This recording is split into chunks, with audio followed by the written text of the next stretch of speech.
कैकेयी द्वारा राजा दशरथ से भगवान राम के वनवास का वरदान मांगने के पीछे कारण क्या था? क्या वह मंथरा के बहकावे में आई थी या फिर वे अपने पुत्र भरत को राजगद्दी सौंपना चाहती थीं? कैकेयी ने क्यों मांगा था राम के लिए वनवास? क्या इसके पीछे मंथरा थी वजह या कारण कुछ और था? राजा दशरथ की 3 रानियों में कैकेयी उन्हें सबसे ज्यादा प्रिय थी। उन्होंने ही राजा दशरथ से भगवान राम के लिए 14 वर्ष का वनवास मांगा था। यही कारण है लोगों ने कैकेयी को नकारात्मक रूप में देखा है।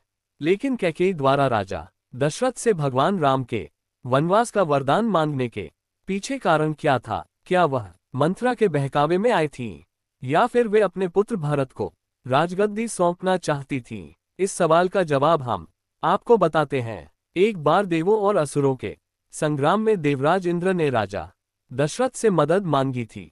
उस वक्त राजा दशरथ के साथ रानी कैकेयी भी उनकी सारथी बनकर गई थी। युद्ध भूमि में रानी कैकेयी ने राजा दशरथ की प्राणों की रक्षा की थी, जिससे खुश होकर राजा दशरथ ने कैकेयी से 2 वरदान मांगने को कहा था।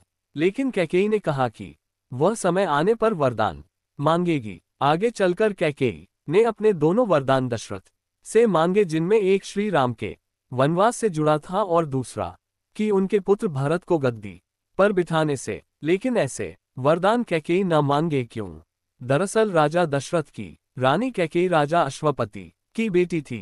राजा अश्वपति के राजपुरोहित श्रवण कुमार के पिता रत्नऋषि थे। कैकेयी को वेद शास्त्रों की शिक्षा रत्नऋषि ने ही दी थी। उन्होंने कैकेयी को बताया था कि राजा दशरथ की कोई संतान राजगद्दी पर नहीं बैठ पाएगी। इसके साथ ही ज्योतिष गणना के आधार पर उन्होंने ये भी बताया था कि दशरथ की मृत्यु के बाद यदि 14 वर्ष के दौरान कोई संतान गद्दी पर बैठी भी तो रघुवंश का नाश हो जाएगा। श्रवण कुमार की मृत्यु राजा दशरथ के हाथों बाण लगने से हुई थी, जिसके बाद श्रवण कुमार के माता पिता ने राजा दशरथ को श्राप दिया था कि जिस तरह से वे पुत्र के वियोग में मर रहे हैं, उसी तरह राजा दशरथ की मृत्यु भी पुत्र वियोग में होगी।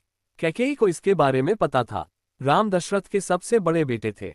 राजा दशरथ की मृत्यु पुत्र वियोग में होने का मतलब था कि राम की मृत्यु। कैकेयी राम से बहुत प्रेम करती थी और उन्हें खोना नहीं चाहती थी, इसलिए उन्होंने राम के लिए 14 वर्षों का वनवास मांग लिया। कैकेयी ये भी नहीं चाहती थी कि राम रघुवंश के नाश का कारण बने और उन्होंने यह वरदान मांगा कि भरत को राज्य दिया जाए।